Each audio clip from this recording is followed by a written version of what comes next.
Ko'p ayollarimiz qurib ketgan yuz bilan bizga murojaat qilishadi va avokado umumvalka ishlatishadi. Bu umumvalka yog'li yuzlar uchun, bunisi esa quruq kombinirованный yuzlar uchun. Bu umumvalka borligi haqida hali ko'pchilik bilmaydi. Hozir ikkita yuzimda bularni obzor qilib sizlarga tushuntirib beraman. Shu bilan bir qatorda bizda shunaqa narazlik mahsuloti ham bor. Agar ishlatib ko'rmagan bo'lsangiz, bemalol xarid qilishingiz mumkin. Endi bundan foydalanamiz. Avokadoli umumvalkamizning tarkibida sulfatlari bo'lgani uchun juda ham yaxshi ko'piradi. Shu bilan birgalikda yuzinglardagi ortiqcha yog'larni ham olib tashlaydi. Mana ko'ryapsizlarmi? Uje ko'pik bo'lib ketyapti.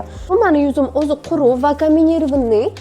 Bu umumvalka yuvib tashalgandan keyin yuzimni quritib, ozgina tortish hissini beradi. Hidi juda ham yoqimli, yaxshi ko'piradi, makiyajni yaxshi tozalaydi. Keyingi umumvalkamiz bu gel ko'rinishda bo'ladi. Mana ko'rib turganingizdek, bu unaqa qattiq ko'pirmaydi, chunki bu aynan shunaqa quruq terlar uchun mo'ljallangan. Hozir mana suv qo'shdim. Ko'ryapsizlarmi? Unaqa qattiq ko'pirmaydi mana.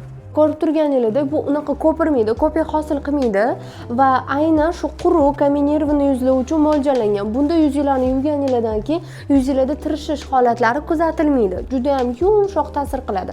Lekin shu bilan birgalikda makiyajni ham yaxshi yechadi. Endi yuvamiz qizlar. Da qizlarjonlar, avokadoli umumvalka ishlatgan tarafim ozgina tortilyapti, qurishni sezyapman. Kremni, sivritka уже surgim kelyapti ustidan. Bu tarafim yumshoqgina turibdi hali, sochnigina bo'lib. Lekin bunday olib qaraganda ikkala tarafimda ham yuzim yaxshi tozalandi, hattoki vodostoyki tushlarim ham yuvildi. Har ikkala umumvalkamizda ham studiyamizda mavjud. Xaridni amalga oshirish uchun direkt orqali murojaat qilishingiz mumkin.